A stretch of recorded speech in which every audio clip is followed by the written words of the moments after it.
I give you the oyster.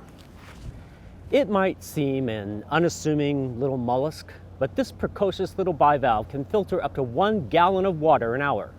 That might not seem like a lot, but just think, what would happen if you put 1 billion of these into this?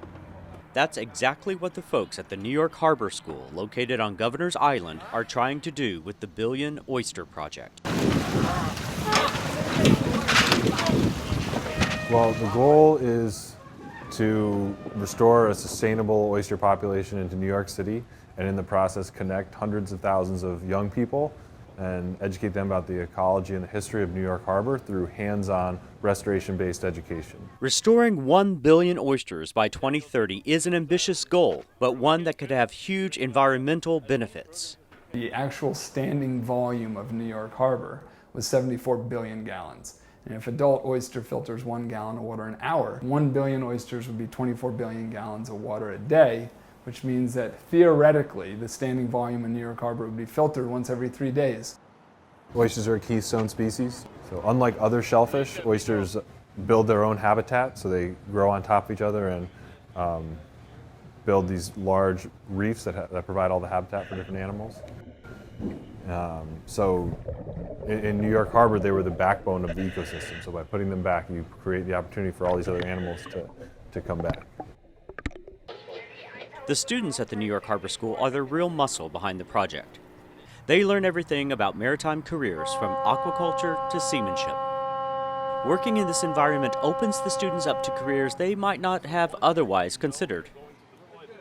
In everything we do, we try to think about how best to engage young people in the work. New York City and urban centers on the water everywhere have this problem with the youth not being engaged in the waterway and not having access to or any understanding of the real career pathways that exist. New York City is an excellent example.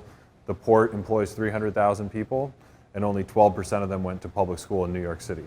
So there's a fundamental disconnect between young people in the city and the water. By working with the public school system, we have access to students from all different socioeconomic and cultural backgrounds who all can come together and work together on this one project. And they learn how to use some pretty intense diving gear. Today, they are diving at a spot called Buttermilk Channel to install an underwater camera and other instruments to monitor the oyster reef remotely. Divers in the water. We have like 5 feet of visibility down here. It's amazing. Yeah, that's beautiful. In the years since the project's start, it's estimated that students have reintroduced over 11 million oysters. But in the larger scheme of things, the goals are already being met. If we put 1 billion oysters into the water and educate hundreds of thousands of young people, and after 20 years there's not a sustainable oyster population, but learning about New York Harbor and getting experience on the water and engaging in the restoration of the harbor is a reality for all those young people, and we still call that a win.